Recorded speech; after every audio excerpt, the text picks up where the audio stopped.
요한복음 20장 24절로 29절까지의 말씀, 반전이 있는 신앙이 되라라는 제목으로 오늘 말씀을 받겠습니다. 우리 한 절씩 교독해 읽겠습니다.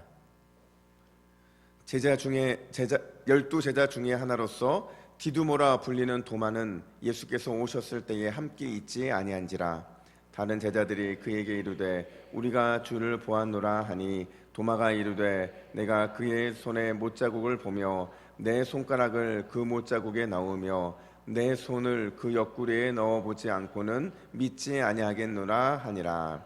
여드레를 지나서 제자들이 다시 집 안에 있을 때에 도마도 함께 있고 문들이 닫혔는데 예수께서 오사 가운데 서서 이르시되 너희에게 평강이 있을지어다 하시고 도마에게 이르시되 내 오른 손가락을 이리 내밀어 내 손을 보고 내 손을 내밀어 내 옆구리에 넣어보라. 그리하여 믿음 없는 자가 되지 말고 믿는 자가 되라. 도마가 대답하여 이르되 나의 주님이시요 나의 하나님이시니이다. 예수께서 이르시되 나를 본고로 믿느냐. 보지 못하고 믿는 자들은 복되도다 하시니라. 아멘. 여러분, 존 버년이 쓴 철로 역정이라는 책을 아마 읽어보셨거나 아마 들어보셨을 텐데, 여기에 보면 크리스천과 희망이라는 두 사람이 이제 순례의 길을 가다가 의심의 성에 갇히는 장면이 등장을 합니다. 이 성에는 아주 무시무시한 거인이 살고 있었는데, 그냥 의심의 성에 살고 있는 거인이죠. 이 거인이 어두운 토굴에다가 이 두 사람을 가두고 또 날마다 이렇게 때리는 거예요. 그냥 때린다는 표현보다는 두들겨 패는 거죠. 하루는 이 두 사람에게 자기한테 맞아서 죽은 사람이 얼마나 많은지 그걸 보여주기 위해서 사람들의 뼈와 해골들로 가득한 곳에 데리고 가서 차라리 맞아 죽느니 그냥 스스로 목숨을 끊는 것이 어떠냐고 이렇게 종용을 하게 됩니다. 근데 만약에 혼자 있었으면, 크리스천은 혼자 있었으면 넘어졌을 텐데 옆에 희망이 있었기 때문에 그 희망이 그를 위로하고 격려하고 용기를 주게 됩니다. 다시 그들은 토굴에 내던지게 되는데 그들의 가운데 이제 그런 마음이 드는 거예요. 어차피 죽을 거 우리가 하나님께 그래도 기도하면서 우리가 죽음을 맞이하자. 근데 갑자기 기도하던 중에 자신들에게 갑자기 머리에 떠오르는 생각 하나가 있었는데 그게 뭐냐면 이거였어요. 내가 얼마든지 자유롭게 걸어다닐 수 있는 이 열쇠가 있는데 내가 왜 이렇게 지금 이러고 있는 거지? 내 마음속에 있는 이 약속이라는 열쇠만 가지고 있으면 모든 이성의 문들을 열 수 있다고 말했는데 내가 왜 이것을 기억하지 못했을까? 그리고는 벌떡 일어나서 그 열쇠로 그 의심의 성에 있는 모든 문들을 따고 나와서 탈출을 하게 된다라는 이야기입니다. 여러분, 신앙생활을 하면서 가장 무서운 게 뭐냐면요, 사단의 강력한 공격도 무섭죠. 또 큰 환난과 시험도 무섭죠. 근데 이것들보다 근본적으로 진짜 무서운 건 뭐냐면 바로 의심이라는 겁니다. 한번 의심병에 들면 이 의심은 도저히 헤어나올 수 없을 만큼 정말 무서운 게 바로 의심인데, 철로역정에 등장하고 있는 의심의 성이 바로 우리 신앙생활을 하면서 가장 두렵게 여겨야 하는 우리 마음의 방이라는 겁니다.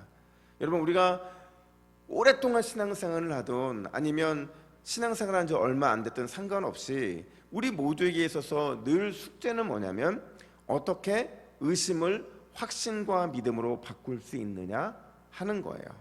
자, 그 관점으로 오늘 본문을 보시면 우리가 잘 아는 한 사람이 등장을 하죠. 여러분, 누구죠? 도마입니다. 도마. 예수님의 12제자 중에 한 사람이었던 그 도마의 이름을 딱 떠오르면 참 우리는 너무 선입견이 너무 심한 것 같아요. 도마 하면 뭐가 수식어가 붙죠, 여러분?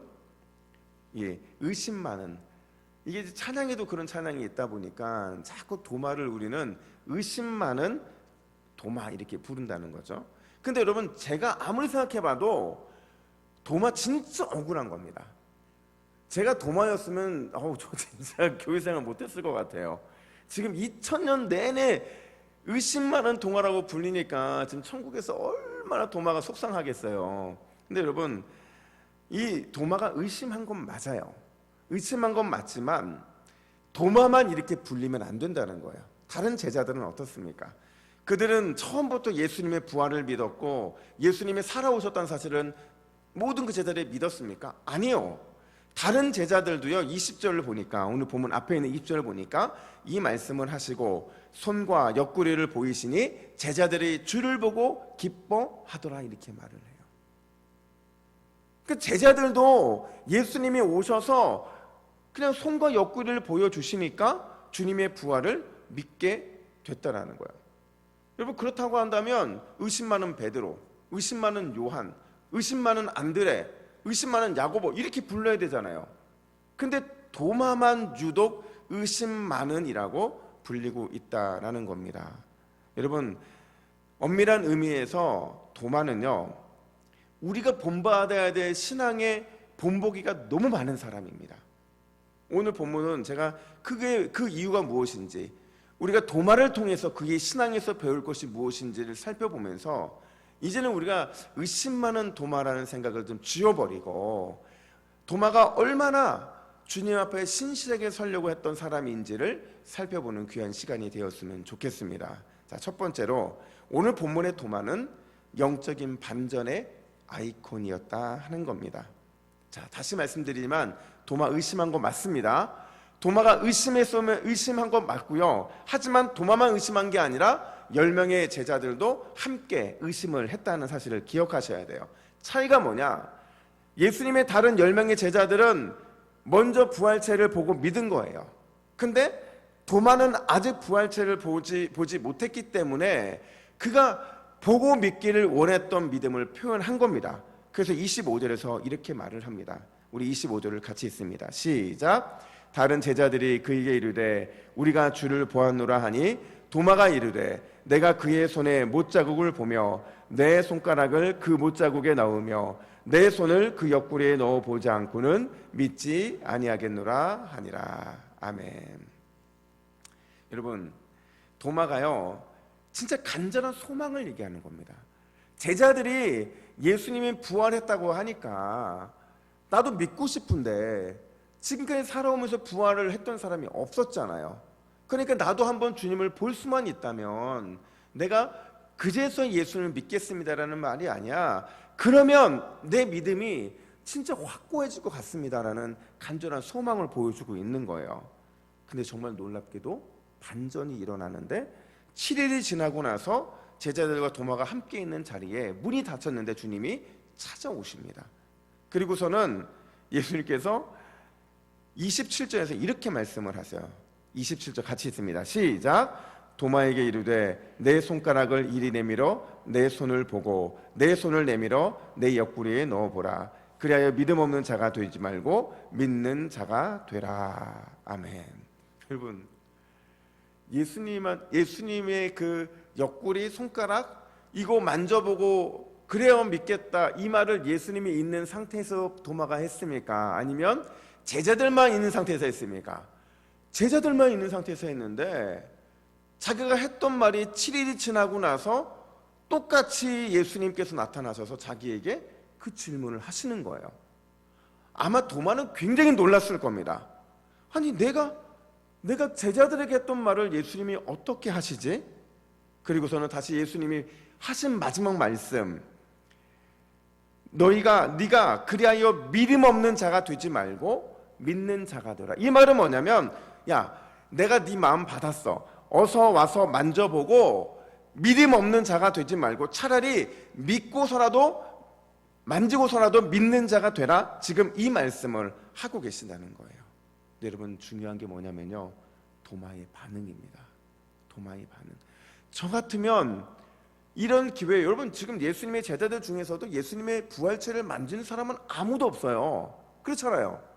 영광스러운 부활체를 만질 사람은 없는데 제가 도마였으면 저는 진짜 한번 만져봤을 것 같아요. 그 영광스러운 부활체를, 막 벽도 통과하시는 이 부활체를 정말 한번 만져보고 싶었을 것 같아요. 근데 도마가 만졌습니까? 아니요, 도마가 만지지 않았어요. 도마가 자세히 살펴봤습니까? 아니요, 살펴보지 않았어요. 조금도 망설임 없이 그가 예수의 말씀을 듣고서는 이렇게 고백합니다. 28절, 도마가 대답하여 이르되 나의 주님이시요 나의 하나님이십니다.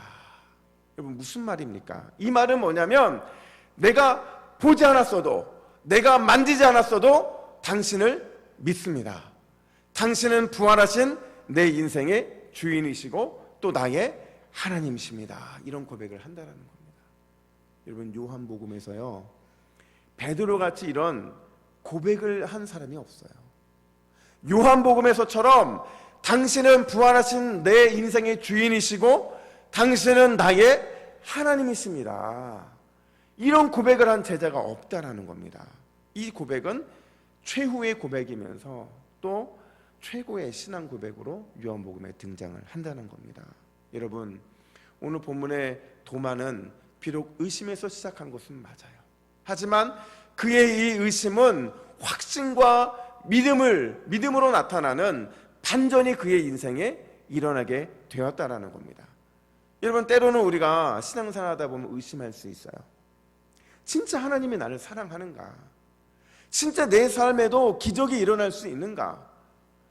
진짜 우리의 삶에도 뭔가 하나님의 특별한 어떤 일들이 일어날 수 있을까라는 어떤 이런 확신 없음, 의심, 그런 것들이 우리의 마음에 있을 수도 있어요. 근데 여러분, 그게 잘못이 아니라는 겁니다. 하나님 앞에서 그 의심 가운데 엄청난 증거를 요구했던 기도원을 보세요. 하나님의 첫 번째 의심에 대한 것도 채워주셨고요, 두 번째 증거를 요청하실 때도 하나님은 채워주셨잖아요. 우리 주님께서는 우리가 여전히 주님의 은혜가 필요한 공사 중인 사람의 사실들 늘 주님은 알고 계세요. 공사 중인 사람이 우리가 완성된 건물인처럼 막 자랑할 수 없잖아요. 주님께서는 우리가 의심과 확신 없음 가운데 유혹에 빠질 때도 있다는 사실을 알고 있지만, 중요한 것은 주님의 목소리, 주님의 말씀을 들을 때에 우리는 주님의 그 말씀 안에서 최고의 신앙 고백으로 반전을 이루어낼 줄로 믿습니다. 영적인 반전의 아이콘 도마가 그랬던 것처럼 우리의 삶도 부활하신 주님께서 우리의 삶에 말씀하실 때 그 말씀은 우리의 삶을 통해 반전의 역사로 일어나야 될 줄로 믿습니다. 오늘 이 새벽에 의심을 확신으로, 의심을 믿음으로 바꿔주실 주님의 그 놀라운 은혜를 경험하는 그 새벽이 되기를 예수님의 이름으로 축복합니다. 뿐만 아니라 두 번째로, 오늘 이 도마의 이야기는 다음 세대의 성도들을 위한 메시지가 무엇인지를 보여준 거예요. 바꿔 말하면 도마는 도마 이후에 예수님을 보지 못하는 수많은 사람들에게 메신저의 역할을 하고 있다라는 것을 말해주는 겁니다. 자, 여러분, 요한복음 전체의 구조를 한번 보세요. 요한복음 전체의 구조를 보면 오늘 이 본문이요, 도마 이야기가 이 부활 이야기의 마지막 기사예요. 그리고는 마치 모든 요한복음의 내용이 끝나는 것처럼 딱 끝나고 나서는 다시 한번 베드로를 만나주신 예수님의 이야기를 하면서 요한복음 전체가 끝이 나거든요. 부활의 이야기의 왜 마지막에 도마의 신앙 고백이 등장하는 것일까? 그 이유는요, 도마 이후에 등장하는 수많은 다음 세대들, 도마 이후에 등장하는 수많은 속사도들과 또 변증가들과 교부들과 또 그 초대교회의 전통을 따라 중세교회와 또 근현대 교회와 여전히 오늘 살아가고 있는 우리 역시도 예수님을 만나지 못하잖아요. 예수님의 부활체 만질 수 없잖아요. 예수님의 부활을 만질 수 없어도 분명한 사실은 보지도 못해도 만지도 못해도 말씀만으로도 예수님의 부활체를 믿을 수 있다는 사실을 도마를 통해서 보여주고 있다는 겁니다. 여러분, 도마는 부활하신 예수님을 보지 않고 믿은 믿음의 대표적인 인물이라는 거죠. 따라서 우리도 그런 온전한 믿음을 가져야 된다는 것을 도마를 통해서 보여주고 있다는 거예요. 한 번은요, 어떤 아이가 집에 와서는 자꾸 이렇게 성경책을 바닥에 놓고 그 위에 자꾸 서는 거예요. 근데 서니까 이게 애들 성경책 조그맣잖아요. 자꾸 애들이 떨어지는 거예요. 그러니까 어른의 입장에서 성경책을 밟는다는 게 이게 얼마나 불경스럽습니까? 그러니까 엄마가 야단을 치는 거예요. 야, 너 왜 그러냐? 너 왜 그 성경책 위에 올라가가지고 서가지고 왔다 갔다 해? 너 그러면 하나님께 혼나. 그랬더니 이 아이가 뭐라고 하냐면, 엄마, 이게 이번 주 우리 전사님이 말씀해 주신 숙제라는 거예요. 아니 그 속죄가 도대체 뭔데 그렇게 성경책 왜 쓰는 거야? 그랬더니 이가 뭐라고 하냐면 전사님이 이번 한 주 동안 우리 다 말씀에 서야 된다고. 그래서 말씀에 이렇게 서 있었다는 겁니다. 이번 우습게 얘기 소리 같지만 우리의 삶도 말씀의 은혜 앞에 서는 인생이 되어야 될 줄로 믿습니다. 우리가 말씀을 믿기보다는 너무 우리 감각과 이성을 더 신뢰하는 경향이 있어요. 우리의 경험들 또 우리가 살아왔던 모든 환경의 이 삶 속에서 이렇게 해야만 하나님께서 우리를 사랑할 것 같고 이렇게 해야만 하나님이 살아계신 그 것들을 우리가 경험할 것 같은 그런 착각 가운데 살아갈 때가 많이 있다는 겁니다. 근데 여러분 기억하세요. 믿음은 이성과 감각에 근거할 수 없다는 거예요. 그것은 믿음 다음에 있어야 될 것이지 믿음이 가장 먼저라는 겁니다. 로마서 4장 18절에서 믿음을 뭐라고 말을 합니까? 믿음은 바랄 수 없는 중에 바라고 믿는 것이라고 말을 하고 있습니다. 말씀에 대한 신뢰와 확신, 그것이 진정한 믿음이지 체험이나 감각과 이성 이런 것들이 우리의 믿음이 될 수 없다라는 겁니다. 오늘 부활주일 새벽을 깨우신 여러분, 도마의 신앙은 우리에게 우리 역시도 반전이 있는 신앙인이 되라는 것을 권면하고 있습니다. 어떻게 우리가 반전이 있는 신앙인이 될 수 있습니까? 의심을 확신과 믿음으로 바꾸어 줄 수 있는 은혜의 말씀을 붙잡는 것입니다. 은혜의 말씀 붙잡을 때에 그 말씀 믿어질 때 그게 우리의 진정한 신앙이 된다는 겁니다. 또 성령 하나님께서 우리의 믿음의 눈을 열어달라고 간절히 기도해야 될 줄로 믿습니다. 말씀이 우리를 붙잡고 성령께서 우리의 믿음의 눈을 열어주실 때 도마가 했던 이 고백, 이 부활의 아침에 나의 주님이시오 나의 하나님이십니다라는 이 고백이 우리 모두의 고백이 될 줄로 믿습니다. 할렐루야. 우리 옆에 분들에게 이렇게 인사하겠습니다. 나의 주님이시오 나의 하나님이십니다.